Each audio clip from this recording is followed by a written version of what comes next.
Everyone, welcome back to my channel IGNOU exams. हम ये paper discuss कर रहे हैं बॉटनी 143 कोड का प्रीवियस ईयर क्वेश्चन पेपर, जो कि है हमारे पास दिसंबर 2022 सेशन का। हमने लास्ट वीडियो में क्वेश्चन नंबर 3 तक डिस्कस कर लिया था। आज हम क्वेश्चन नंबर 4 से स्टार्ट करेंगे।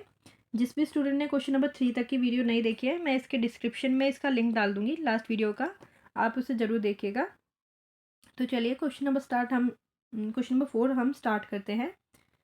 क्वेश्चन नंबर 4 है, describe the process of paper making from would with the help of well label diagram. Question number 4 क्या कह रहा है कि पेपर मेकिंग का प्रोसेस को हमें डिस्क्राइब करना है, जो पेपर मेकिंग किससे होती है, वुड से, और उसका वेल लेबल डायग्राम भी बनाना है। आंसर देख लेते हैं। Paper making, cotton and लाइनन rags were the principal sources till the last century and are still used for the manufacture of the finest grade of paper। जो cotton और Lenin rags थे वो principal source था पहले की century में भी, और अभी भी यूज़ होता है पेपर को बनाने के लिए, अच्छे ग्रेड का पेपर बनाने के लिए। Presently woods fiber are the most important raw material used. अभी जो है वो वुड फाइबर को सबसे ज़्यादा यूज़ किया जाता है पेपर बनाने के लिए। About 97% of world paper and the paper board is made by the wood pulp which for of which nearly 85% is derived from the coniferous wood. जो अभी प्रेजेंटली हम ज़्यादातर 97% पेपर हम बनाते हैं वुड पल्प से, जो कि होता है, जो किससे ड्राइव करते हैं वुड पल्प, कॉन्फीरियस वुड से। The hardwood is used in the paper making are popular, नहीं सॉरी, पॉपुलर, जो कि है पॉपुलस सैप। जो हार्डवुड यूज़ करते हैं वो कौन से होती है, पॉपुलर होती है, पॉपुलस सैप वाला। Other paper making material including textile fiber and such as jute, hemp and sisal hemp. जो टेक्सटाइल मटेरियल हम यूज़ करते हैं पेपर बनाने के लिए वो कौन सा है, जूट भी यूज़ करते हैं, हेम्प और सेसल हेम्प यूज़ करते हैं। क्रॉप वेस्टेड और rejected textile factories and cotton linter भी यूज़ करते हैं। In India the main fibrous raw material are bamboo and sisal wood. जो इंडिया में जो फाइब्रस रॉ मटेरियल यूज़ करते हैं वो क्या यूज़ करते हैं, बैम्बू का, बैम्बू और सेसल वुड का ही यूज़ करते हैं पेपर बनाने में इंडिया में ज़्यादातर। प्रोसेस देख लेते हैं। Process of paper making, rags, hemps, ropes, jute waste and waste paper are also converted into the pulp। जो रैग्स, हेम्प, रोप्स होती हैं, जूट के वेस्ट होते हैं और पेपर वेस्ट होते हैं, उसको भी यूज़ करते हैं हम पल्प में कन्वर्ट करने के लिए। The pulp is then washed, उनका यूज़ करके हमने पहले पल्प बनाया, फिर पल्प को then pulp is then washed and screened, bleached and lapped. पल्प को फिर क्या करेंगे, उसको धोएंगे, स्क्रीन करेंगे, ब्लीच करेंगे और लैप्ड करेंगे। The screening hold back knot, uncooked chips and other foreign matter separated the pulp into the different grade by regulating the size of perforations in the screen. जो स्क्रीनिंग होती है उसको back not से किया जाता है, uncooked chips की तरह। अदर फॉरेन मैटर को सेपरेट किया जाता है पल्प से, जो भी डिफरेंट फॉरेन मटेरियल उसमें होगा उसको सेपरेट करेंगे हम into the different grade by regulating the size. उसके साइज के अकॉर्डिंग हम उसको रेगुलेट करेंगे और हटाएंगे। Perforation in the screen, the remaining non cellulose fraction is removed by the bleaching with the chlorine and it's compounds. जो जो remaining जो नॉन सेलुलर पार्ट फिर बचेगा स्क्रीनिंग करने के बाद भी, उसको हम रिमूव कैसे करेंगे, उसको हम हटाएंगे ब्लीचिंग के द्वारा। उसमें क्या यूज़ करेंगे, क्लोरीन और उसके डिफरेंट टाइप के compounds. It's whiten the pulp and help in the removal the residual lignin. जो हमने इसके पल्प को रिमूव कर दिया, उसके फॉरेन पार्टिकल को रिमूव कर दिया, उसको ब्लीच भी कर लिया, ब्लीच क्लोरीन से किया, फिर जो क्या करती है उसको हेल्प करती है पेपर को वाइट होने में, पेपर और उसका पल्प को वाइट हो गया, help in the removal the residual lignin. जो लेजिनिन बचा है उसमें रेजिडुअल, उसको भी रिमूव करता है। The pulp may needed to be bleached several times. जो पल्प है उसको काफ़ी टाइम ब्लीच किया जाता है ताकि वो वाइट हो जाए और उसका जो फॉरेन मटेरियल है वो निकल सके। Washing with the water follows bleaching. फिर जो ब्लीचिंग भी करी है उसको फिर वाटर से वॉश भी किया जाता है पल्प को। The pulp obtained from chemical and semi chemical process is subjected to a treatment call beating. जो पल्प फिर बाद में ऑब्टेन्ड होता है हमको ब्लीचिंग करने के बाद, उसको केमिकल्स और सेमी केमिकल प्रोजेक्ट के द्वारा बीट किया जाता है। उस ट्रीटमेंट को बीटिंग कहा जाता है। ठीक है।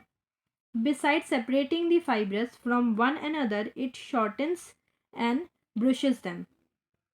इस प्रोसेस के अलावा भी उसको क्या किया जाता है, जो फाइब्रस फ्रॉम दी अदर, जो फाइब्रस बचा है उसका, उसको शॉर्टन और ब्रिश्ड किया जाता है। Consequently, they line firmly forming a uniform sheet on the paper making machine. फिर उसको जो पल्प है हमारा उसको यूनिफॉर्म शीट बनाकर यूनिफॉर्म शीट के द्वारा पेपर मेकिंग मशीन में डाला जाता है बीट करने के बाद। The degree of beating influenced the texture of the paper obtained. जो पेपर को बीट करने का प्रोसेस है उसकी डिग्री कितनी ज़्यादा है वो पेपर का टेक्सचर तय करेगी। ठीक है, जितनी डिग्री बीटिंग करेंगे उतना ही फाइनेस्ट और उसका टेक्सचर मिलेगा। A variety of material are added to the pulp stock in the beaten to improve the quality of the paper. जब बीटिंग प्रोसेस होता है उसके पल्प में हम डिफरेंट टाइप के मटेरियल को ऐड करते हैं ताकि क्वालिटी का पेपर मिल सके। Mineral fillers give weight and the opacity to the paper by the filling the insecticides. उसमें कुछ इंसेक्टिसाइड्स डालते हैं ताकि जो पेपर का है वेट वो भी थोड़ा हैवी हो सके, ओपेसिटी उसकी बढ़ सके। ये हमारा मेकिंग पेपर मेकिंग कंप्लीट हो गया। इसका आप डायग्राम देख लो आप कैसे होता है। ये पेपर मेकिंग डायग्राम है। पहले ये हमने सैपवुड लिया, हार्डवुड लिया, उसका पल्प निकाला, ये पल्प वुड हो गया। इसको पल्प को क्या किया हमने, डिग्रेडिंग किया पहले, सॉरी डीबेकिंग करके डिग्रेडिंग किया, चिपिंग किया। पहले इसको चिपिंग करके फिर डिग्रेडिंग होगा, फिर इसकी स्क्रीनिंग होगा, फिर चिप वॉशिंग होगा। ये ऐसे जा रही है। ये यहाँ से पल्प लिया हमने, सॉरी अरे यार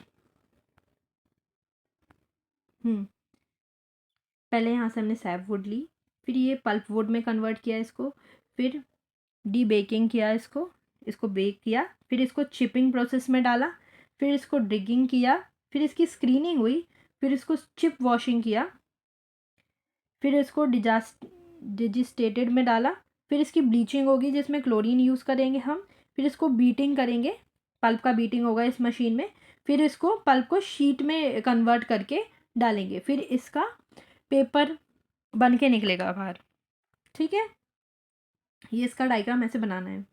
क्वेश्चन नंबर 4 हमारा कंप्लीट हो गया। क्वेश्चन नंबर 5 की तरफ बढ़ते हैं, जो कि है describe the practical application of the plant tissue culture. Plant tissue culture की प्रैक्टिकल एप्लीकेशंस को डिस्क्राइब करना है हमको। आंसर देख लेते हैं। The practical applications of the plant tissue culture are, first है हमारे पास what is the plant tissue culture. पहले ये बताइए आप, इसमें पहले आप एक्सप्लेन करेंगे कि प्लांट टिश्यू कल्चर क्या है। It is a technique use to grow and propagate plant in a controlled environment. ये क्या है, ये एक प्लांट टिश्यू कल्चर क्या है, plant tissue culture a technique use to grow and propagate plant in a control environment using small pieces of plant tissue.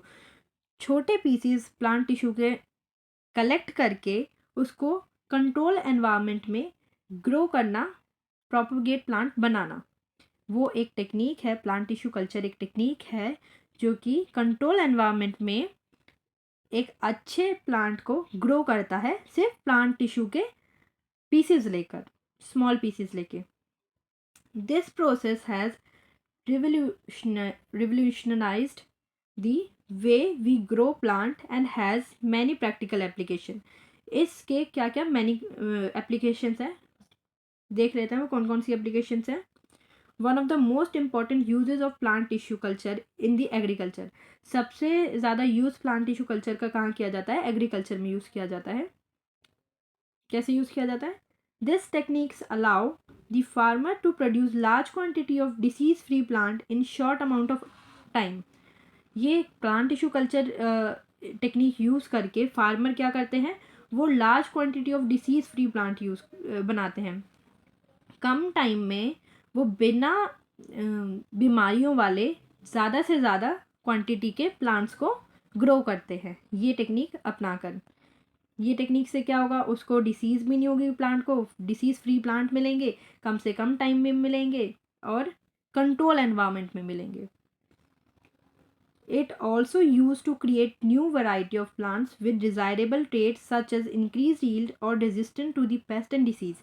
ये technique use करके farmers क्या करते हैं? न्यू वेरिएशन बनाते हैं प्लांट की, डिज़ायरेबल ट्रेट्स डालते हैं उनके अंदर और उनकी यील्ड भी इंक्रीज़ करते हैं और वो रेजिस्टेंस भी मिलता है उनको पेस्ट और डिसीज से। प्लांट टिश्यू कल्चर के इतने फ़ायदे हैं। दूसरा फ़ायदा क्या है? अनदर इम्पॉर्टेंट एप्लीकेशन, दूसरी एप्लीकेशन क्या है of the plant tissue culture is horticulture. Second क्या है? हॉर्टिकल्चर।